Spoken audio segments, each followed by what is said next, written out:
الزامات بھی لگائے، اخباروں میں بھی دیا. جو لوگ نیب کے کیس جن پر بنتے ہیں ان کی تمام زندگی مفلوج ہو جاتی ہے.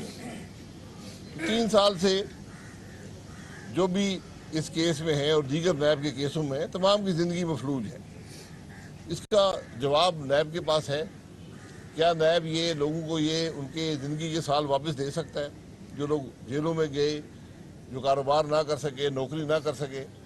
یہ بڑے گہرے سوال ہیں. سابقہ چیئرمین نیب تو یہاں سے فارغ ہو کر 6 مہینے ڈیلی ویجز میں کام کرتے رہے. اس کے بعد یہاں سے فارغ ہوئے اور جا کر اب مسنگ پرسن ڈھونڈ رہے ہیں.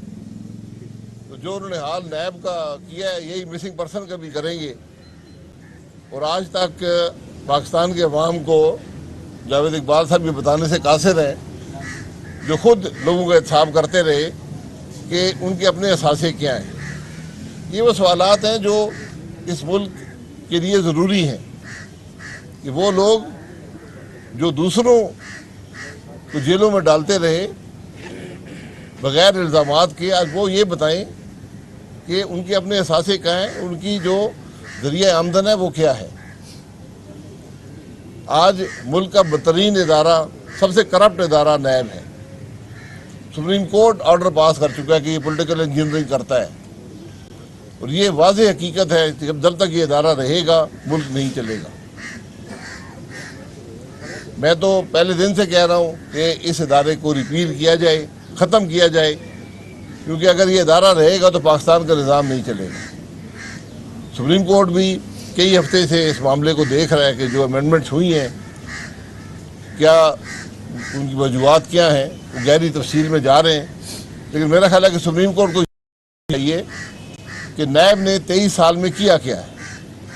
وہ ادارہ جو سیاستدانوں کے لیے احتساب کے لیے بنا تھا، کیا وہ سیاستدانوں کا احتساب کر سکا یا نہیں؟ کیا وہ کسی اور مقصد کے لیے استعمال ہوا یا نہیں؟ اس نے لوگوں کی زندگیوں پر کیا اثر ڈالا؟ یہ وہ سوالات ہیں جو انصاف کا نظام جن کا تقاضا کرتا ہے. تو میں تو یہ سمجھتا ہوں کہ سپریم کورٹ کو آج خود یہ فیصلہ کرنا چاہیے کہ اس ادارے کو ختم کر دیا جائے. نیب کی آرڈیننس کو ریپیل کریں. اس کی بنیاد ایک آمر نے ڈالی تھی اپنے مقاصد کے لیے، اور وہ مقصد جمہوری نہیں تھے. وہ مقصد جمہوریت کو کنٹرول کرنے کے تھے، وہ سیاستدانوں کو بدنام کرنے کے لیے تھے، وہ ملک میں پولیٹیکل انجینئرنگ کے لیے تھے. اس لیے آج اگر سپریم کورٹ نے ملک کے لیے کوئی فیصلہ کرنا ہے تو فیصلہ یہ ہونا چاہیے کہ اس ادارے کو ختم کر دیا جائے. ورنہ اگر حکومتیں یہ کرتی ہیں تو ان پر الزام لگتا ہے کہ اپنے آپ کو بچانا چاہتے ہیں. مسلم لیگ نون اپنے آپ کو نہیں بچانا چاہتی. میں تو یہ کہتا ہوں کہ مسلم لیگ نون کے کیس رہنے دے تاکہ ملک ہمارا چل سکے. جناب الیکشن ہوئے، ضمنی الیکشن ہوئے تو عمران خان نے 2 کے علاوہ باقی تمام سیٹیں جیتی. مسلم لیگ نون کو پنجاب اسمبلی کی 1 سیٹ ملی. آپ کا کہنا تھا کہ اس سیٹ کے جیتنے کا کریڈٹ رانا تنویر کو ہے، تو ہارنے کا کریڈٹ آپ لوگ کس کو دیں گے؟ ہارنے کا کریڈٹ نہیں ہوتا یار، جیتنے کا کریڈٹ ہوتا ہے. اب وہ تو اپنی جگہ میں الیکشن ہے نا. اب رانا اپنا خواجہ نوید صاحب الیکشن لڑ رہے ہیں سپریم کورٹ بار ایسوسی ایشن کا. تو اگر کوئی ووٹ ہے آپ کے پاس تو ان کے لیے. آپ لوگوں کا مسلسل مطالبہ رہا ہے کہ عمران خان کے خلاف جو کیسز ہیں توشہ ریفرنس ہے، فلاں ریفرنس، اس کے فیصلے کیے جائیں تو ممکن ہے وہ نائل ہو جائے یا نہ بھی ہو. عدالتیں بھی ہیں ان کی، عدالتوں کے ہیں. مگر یہ بتائیں کیا لیول پلینگ فیلڈ کے لیے آپ عمران خان کو نائل قرار دے کر سیاست سے باہر کرنا چاہتے ہیں؟ سیاست میں مقابلہ آپ کیوں نہیں کرتے؟ سینٹرل پنجاب سے تو ہمیں نون سیاست سے نااہل کون ہوا ہے؟ اس کا نام ذرا بتا دیں. اس کا نام نواز شریف ہے. اور میں صرف یہ کہتا ہوں ہم کسی کو نااہلیت نہیں دیکھنا چاہتے. سیاست کا مقابلہ میدان میں ہونا چاہیے، عوام کے فیصلوں کے مطابق ہونا چاہیے. الیکشن چوری نہیں ہونے چاہیے. لیکن انصاف کا تقاضا یہ ہے کہ جو نظام ایک آدمی کے لیے دوسرے کے لیے بھی وہی ہوگا، تیسرے کے لیے وہی ہوگا، چوتھے کے لیے وہی ہوگا. اگر آپ اپنے بیٹے کی کمپنی سے پیسے جو فیس ہوتی ہے ڈائریکٹر فیس نہ لینے پر کسی کو تاحیات نااہل کر سکتے ہیں، سپریم کورٹ کر سکتا ہے، تو پھر وہ شخص جس نے اربوں روپیہ لوٹا ہو، اس जिसका बाहर से पैसे आए हों, अरबों रुपए आए हों, हिसाब ना दे सके तो उसका फिर फैसला क्या होगा, ये मेरा सवाल है। सही बताइए कि फवाद चौधरी ने कल भी बोला है कि मुज़ाकरात बैकडोर चल रहे हैं, अगर इलेक्शन की अनाउंसमेंट होती है तो समझे मुज़ाकरात कामयाब हो गए, और अगर लॉन्ग मार्च की अनाउंसमेंट हुई तो समझे मुज़ाकरात कामयाब नहीं हुए, तो क्या PMLN किसी मुज़ाकरात का हिस्सा है? बैक डोर जो होता है वो हमेशा मुल्क की नाकामी का सबब बनता है, बैक डोर से बचे। अरे शाह साहब, महंगाई से आवाम तंग है, महंगाई बढ़ती जा रही है, तो वज़ीर आला पंजाब ने एक एलिगेशन लगाया, उन्होंने कहा पंजाब में जो रोटी महंगी हुई है उसके जिम्मेदार शहबाज शरीफ है। सिंध में दूध 200 रुपये किलो हो गया, और दूध महंगा करने वाले शाकिर गुज्जर को सिंध हुकूमत, जो कि आपकी कोलिशन पार्टनर है, उसने जब उसने 180 रुपये था तो उस वक्त ऐलान किया कि 200 करेंगे, उन्होंने उसको अवार्ड दिया। तो ये इसका जिम्मेदार कौन है? आपकी इसके जिम्मेदार 2018 के इलेक्शन की चोरी है, जिसने ऐसे लोग ऐवानों में भेजे हैं, ऐसी हुकूमतें बनी हैं, और ये सिर्फ 2018 के इलेक्शन नहीं है, जब से इलेक्शन का निज़ाम हुआ है हमने इसको एक मजाक बना लिया है। नुमाइंदा लोग ऐवानों में आते हैं, अवाम की नुमाइंदा हुकूमतें नहीं बनती, और ये सब मामलात वहाँ से हैं। सर वो एक तकर्री है जिसका इंतज़ार सबको है, आप नाम ना बताएं मगर ये तो बता दें वो उसका ऐलान कब होगा, कब वो नाम अनाउंस किया जाएगा, जिसके बाद गैर यकीनी की कौन सी तकर्री की बात करते हैं?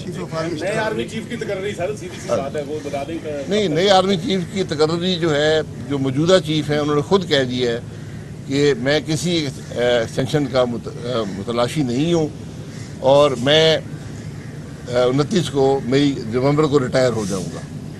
ये एक बहुत अच्छी रवायत है कि उन्होंने पहले ही फैसला कर दिया है, और चूँकि कानून जो है उसके अंदर गुंजाइश मौजूद है एक्सटेंशन की, तो अब 29 से पहले इंशाल्लाह आर्मी चीफ की अपॉइंटमेंट हो जाएगी, जो सीनियर जनरल्स हैं उनमें से एक होगा। यही निज़ाम है, लेकिन हमारे मुल्क की कमज़ोरी इसी बात से नज़र आती है, हमारे निज़ाम की, कि आज पूरा मुल्क, जो आप भी ये सवाल करते हैं, लोग भी ये सवाल करते हैं, ये एक रूटीन की अपॉइंटमेंट है जो हर 3 साल बाद होती है, होनी चाहिए, और मामला आगे चलना चाहिए, लेकिन ये हमारी सियासत का महवर ये अपॉइंटमेंट नहीं हो सकती।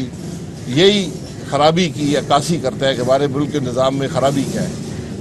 शाह साहब, मुल्क भर में गैस की कमी बढ़ती जा रही है, सर्दियाँ आ रही हैं, सुई सदन गैस कंपनी ने और सुई नादरन कंपनी ने नया शेड्यूल भी जारी कर दिया, तो आप लोग कोई इस पे कर रहे हैं कोई बेहतरी, कोई LNG वगैरह जो भी सिलसिला? LNG जब लेने का वक्त था तो हमने ली नहीं, जिन्होंने ली उनको आपने जेलों में डाला, अब आप भुगत रहे हैं। इस वक्त जो LNG का शिप, जो हमारे ज़माने का शिप है, जो 8 आते हैं हर महीने, उसकी कीमत है $3.5 करोड़। जो मार्केट से आता है उसकी कीमत है $14 करोड़। ये आप खुद हिसाब लगा लें कि हर महीने $80 करोड़ का फ़र्क है, ये साल का $10 अरब का फ़र्क है।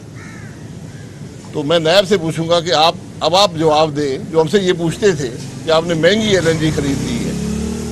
तो मेरा चेयरमैन नायब से सवाल है, साबका से, कि अब आप जवाब दें नज़र आकर।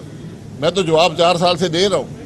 चेयरमैन नायब में कोई शर्म और हया है तो अगर ये अवाम के सामने, टीवी कैमरों के सामने बात करे कि जो उसने तफ्तीशें की, जो उसने इल्ज़ामात लगाए, जो हद तक की, उसका जवाब कौन देगा?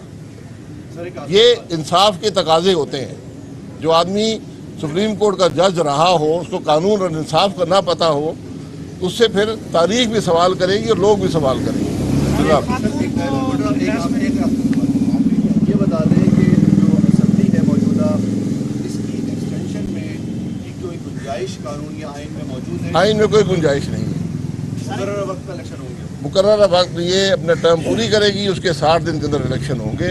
आइन को पढ़ लिया करें ना, हमारे मुल्क में आइन बदकिस्मती से जज पढ़ते हैं, ना कानूनदान पढ़ते हैं, ना आप जर्नलिस्ट पढ़ते हैं, तो फिर